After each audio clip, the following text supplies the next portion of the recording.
Yeah, obviously I didn't get the result I wanted, but truthfully the result I wanted was to see if I could still do it. 40 years old, 10 years retired, a little bit of time in a Romanian dungeon. It was always going to be a big ask against someone so much bigger than me, younger than me, more active than me, but I wanted a real challenge. I didn't want to fight a tin can. I didn't want to fight someone older than me or smaller than me. You know, I felt like I won the first 2 rounds, but then because he's 20 kilo heavier, he started leaning on me and sapped some energy. But I didn't quit, never give up, never retreat, never surrender, fight to the end, go out on your shield. So I have no excuses. Training camp went fantastic. Time is the fire in which we all burn. Unfortunately, a 40-year-old's not a 22-year-old. But I gave it my absolute all, and I have nothing but respect for Chase. I have no excuses. I'm not going to say anything bad about him. I'm not going to make up any reasons. He was the man who won. He deserves this victory. Truthfully, completely, and honestly, I'm actually very proud of him. And I'm glad to know that Misfits have a true champion, because he is a true champion. Because he showed tremendous heart and tremendous grit, and he fought to the end just like I did. So I'm not disappointed in myself. I don't operate from that frame. The only way I would be disappointed in myself is if I was too scared to fight at all. And when I first agreed to fight, when I told Mams, there was a conversation and everyone said, Andrew, you're 40 years old.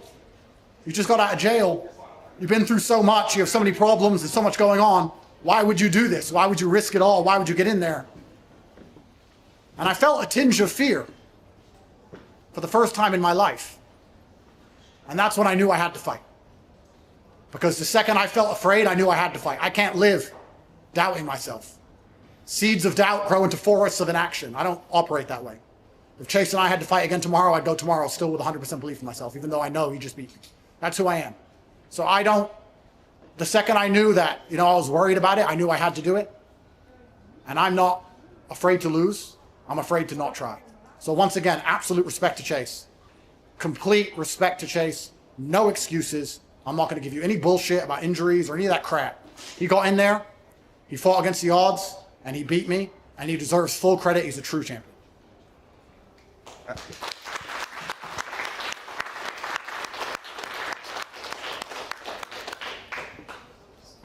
I was going to say, I think that deserves a big round of applause.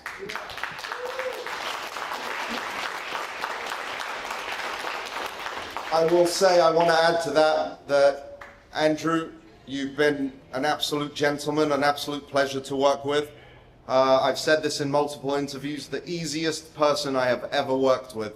I was surprised. Obviously, I had no idea what to expect. I'd ask for one thing, he'd give me 10. I'd talk about a creative idea, he'd add 10 more. And it's been an honor working with you, and that speech is very inspiring to a lot of people. So I thank you very much for turning up tonight and fighting.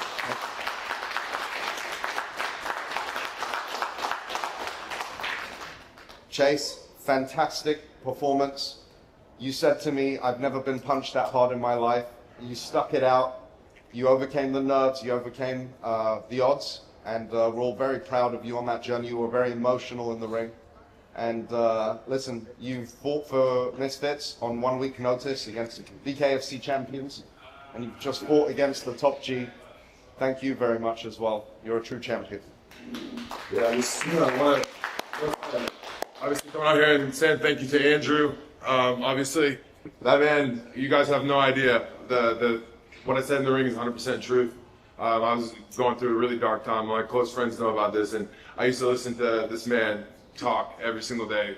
45 minutes, hours sometimes to the gym, to and from every podcast he says. And it really got me through that, and everybody asked me, like, what keeps you guys showing up, you know, after the viral miss swing or the ground and pound or even getting in there with BKFC champion Alan Belcher. And obviously it was Andrew that got me through that. You know, he says a lot of things that resonate with a lot of different people, whether you believe it or not. And, you know, it was a full circle moment just getting to share the ring with somebody as skilled as him. And that's the hardest I've ever been punched, guys. I swear to God, I drew blood on my face. I didn't know what was going on. And, you know, he said if he said do it again tomorrow, it would just be an honor to be in there with him. And, you know, this takes an army, this takes a team. Mams Taylor, Warren Spencer, Andrew Tristan, everybody. And thank you guys for all coming out and supporting and all the love. And again, just thank you guys.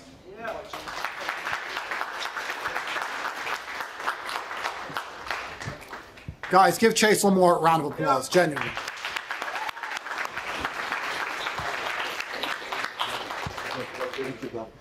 And I guess that's the lesson. I'm not going to stay too long, but if there's any lesson in this, you know, for everybody at home, it's that it's okay to lose, but it's not okay to live with a what if. I can sleep knowing I lost. I couldn't sleep watching all the Misfits fights thinking I could have done it and not try. I can't live that way. I'm not a what if guy. My life is going to be a tale of all the times I tried and succeeded and tried and failed. There's not going to be a single what if hanging over my head on my deathbed. And I just encourage everyone at home to do the exact same thing. If you're wondering about something or you're not sure about something, fucking go. Because you can live with the loss. You can't live with the what if. You can't live. I honestly couldn't ask. If you ever wants to run that back, I would love to share the ring with you again, Andrew. I love that. It'd be an honor, man. Thank you, sir. Thank you, guys. And probably the best fight I've seen on Misfits. Maybe the best fight I've ever seen in my life. I mean, up there for sure. El Kukui, Warren Spencer, unbelievable back and forth. And what a fight. I could barely remember who won. I mean, it was so much back and forth. Thank you guys as well. Tony, how does it feel to be back again on this winning streak and being just unbelievable champion? I want to say thank you to Warren for taking the fight. It's tough as fucking nails. And thank you, Misfits Boxing, for giving us the platform. Thank you, God. Thank you, my family, for being able to give me these talents and do what I love. And it's a dream come true, man. I'm gonna be real. This is awesome, and just demonstrating my way to be out there and be an athlete. So thank you. No, thank you. Pleasure is all ours. And Warren, unbelievable. You lost the tooth in that ring. Yeah, I felt it. How's that pain, Tony? How's the body feel? I feel good, man. My hands are a little sore from hitting your face, man. It's fucking great. Good body shot. Yeah, I broke my hand on your face, so. Listen, all respect to Tony. I'll be honest with you guys. I had absolutely no business being in there tonight. He's a legitimate legend of the sport. He's a legend of the game. There wasn't even 1% of me that thought I was ever going to lose that fight. I had some complaints in there, back of the head, whatever, I don't really care. Just like Andrew says, we don't live on wives, we just get up and we fight. And the only people that ever lose in life are the ones that don't get up and keep trying. And we have to keep trying, no matter what. And look, I always say, losing feels worse than winning feels good.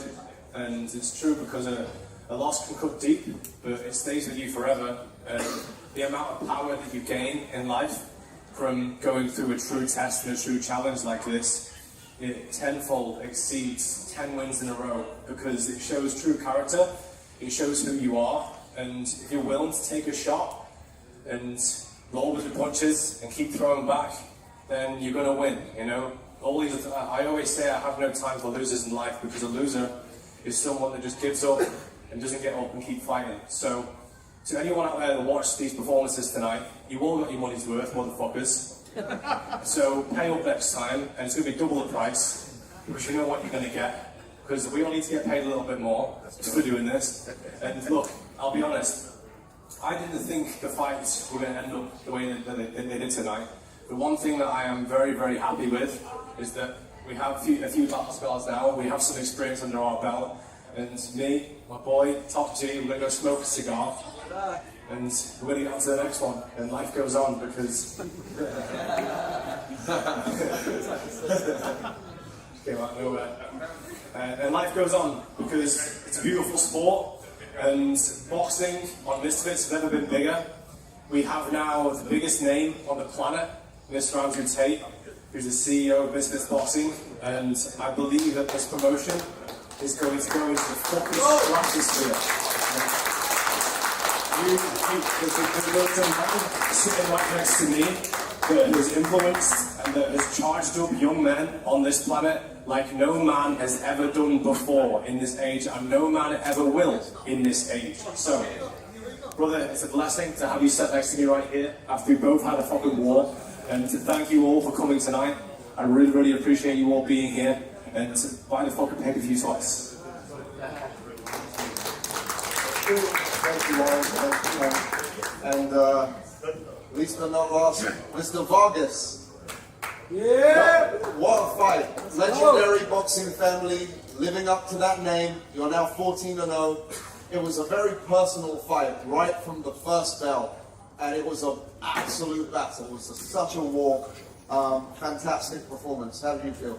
I just want to congratulate all these legends that are here. They worked all hard, and it's just an honor to be here along great fighters and people that have influence over the world. I think that is amazing that all these people have voices and they're shedding light, and I think that is amazing. And you know, this fight was personal. This guy was being a clown and speaking on, you know, my mother telling to make her quesadilla and being racist, and I want to speak light on that. I think if I were to say things about my cousins African American, I think they would take it the other way around. But I was raised right from my mother and father, and I have respect. And I did everything that I needed to do in training camp. I listened to my father. My father's a 3-time world champion, 2-time Hall of Famer. And I'm going to continue to keep listening to my team and trusting God and put my head down and continue to keep working hard. And this fight was very emotional for me.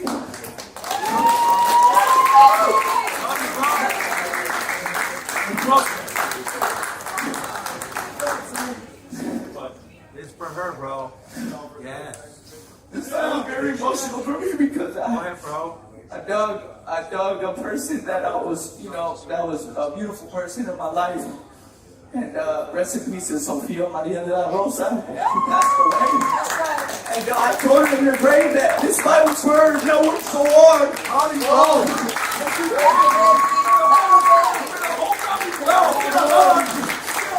So proud of you, bro. Worked so hard.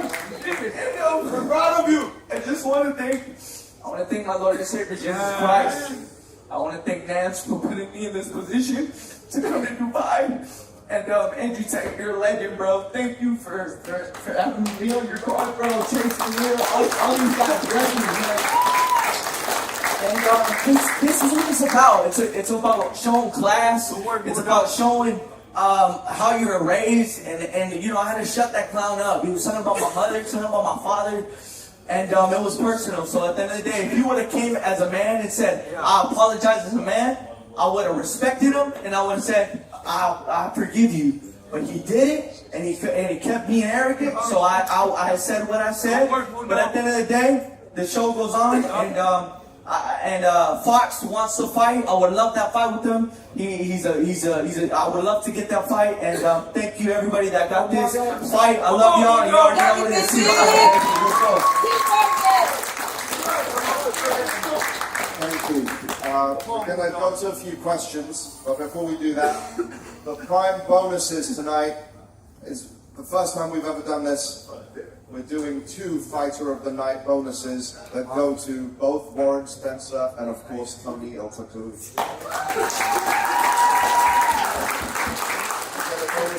All right, let's take some questions. Andrew, will you do the rematch with Chase?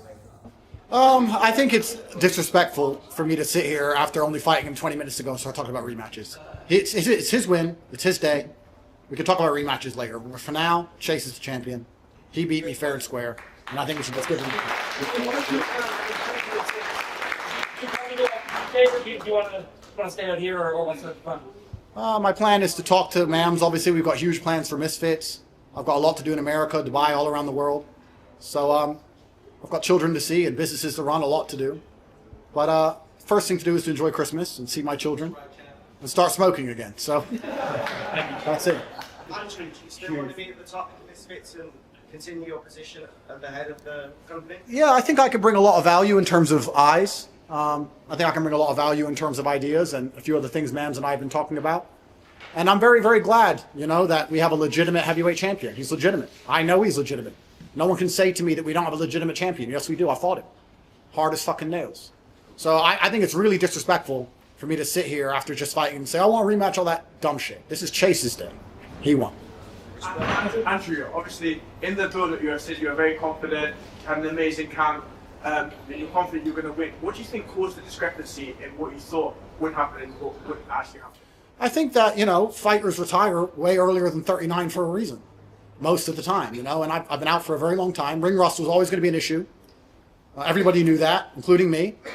You know, I haven't had an easy last 2 years. I've been caught up. with a lot of mess going on, a lot of pressure mentally, a lot of physical damage from Eastern European dungeons, etc. But I'm not a coward. I've told my story. When they said fight Chase, everyone said to me he's too young, too big. And I thought, yeah, he's too young, too big. And for a fraction of a second, I thought, wait, who the fuck is this? This is not Andrew Tate. Fuck him, let's go. So I'm happy I fought him. And if I knew I was going to lose, guess what? I would have still fought him. It's not about winning and losing. It's about fighting for me.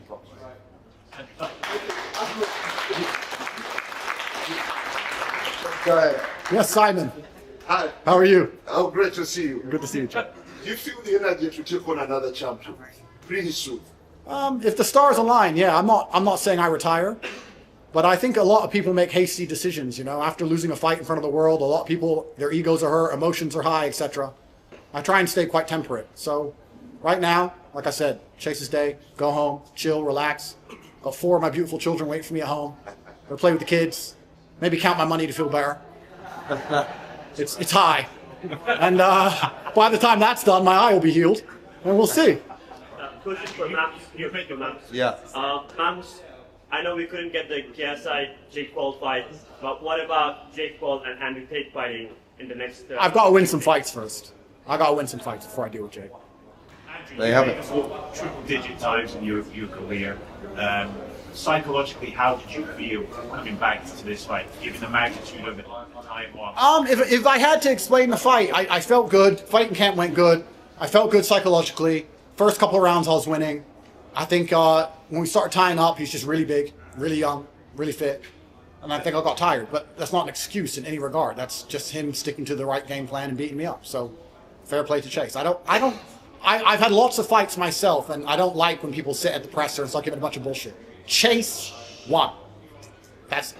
And it seemed at times that you were losing your footing. Was that the case? Ever been punched in the face, friend? I have. Yes. Well, I mean, if you got hit a little harder, you wouldn't ask such silly questions. No, I meant the ring. Oh, well, I mean, you're from the sun, right? Hey, guys in the back, can we have quiet, please? Well, mainstream media, that explains that. So, yeah, Chase hits hard. He's a 110-kilo heavyweight champion. Question for Andrew Tate. As the new CEO of Misfits Boxing, I'm previously replacing KSI. Could that be a fight made in the near future, potentially? You know, I think before any mega super fights, I need to win 2 or 3 fights first. You know, I think it's stupid for me to lose a fight and then start saying a bunch of other people's names and all this shit. That's not how I am. I like to believe, for one of the most well-known people on the planet, I'm quite humble and quite grounded. And I understand I just lost a fight. And for me to sit here and start calling out names is ridiculous. You know? Let me, like I said, finish Christmas, come back, win 2, 3, 4 fights. Ring rust is gone now, warm-up's over, etc., etc., and then we can talk about super fights. Chase, congratulations, amazing performance. What's the overriding feeling that you have right now? Honestly, guys, like I'm grateful for the opportunity. You know, Andrew could have fought anybody in the world, and I think that every champion on Misfits should go through trial by fire like that, because holy shit, like that man can punch, he's fast, he truly is a cobra, and I've had, you know, fought guys in Mexico, obviously fought guys in Misfits, Kells, big dudes, and Andrew's he's got something for everything. That man is quick, he can dodge, he can take a punch, and yeah, I think trial by fire is how Misfits should operate, and obviously he's the CEO, so he has the executive orders and all that. Tony, who's next? Santa. Legally valid, this being real, we're gonna go enjoy the rest of this month, and we'll figure that out in the next couple of weeks. Chase, what fight do you think next is most realistic? We saw from the first Misfits the sloppy punches that went viral. Now you beat the top G here in Dubai. So now, what fight is most realistic? Do you think next? Obviously, I just want to enjoy some time off, but. Yeah, obviously, I want to fight Tommy Fury. Obviously, I've been saying that for quite some time now. He fought KSI on the prime card, and obviously I fought the CEO. And yeah, I'm looking more towards that direction. And whatever Mams has for me, I always say yes. He never even has to ask twice. I just say, send me the contract. So That's true, I vouch. All right, one last question. Tony? What's up, was that the toughest fight? How does that fight against the Warren rank in terms of all the fights you've had in your career? I know you had a lot of wars in the UFC. You had the fight against Stop Happy. I can't throw kicks, I can't throw elbows, I can't take them down. It was just the whole situation, just staying composed, listening to my coaches, and trusting in everything that I did in camp. I knew he was going to be tough as fucking nails, any person that signs on the dotted line is going to train. He's going to bring in absolutely everybody they possibly can to come in and kick my ass. So props to Warren, props to Tate for making sure that you guys did everything you possibly could to fucking get this job done. I'm going to be real, and thank you again, man, for doing this and giving me a platform to be able to compete for you guys. So I hope you guys go on and thank you, everyone. Merry Christmas, Happy New Year, and we will see you in 2026.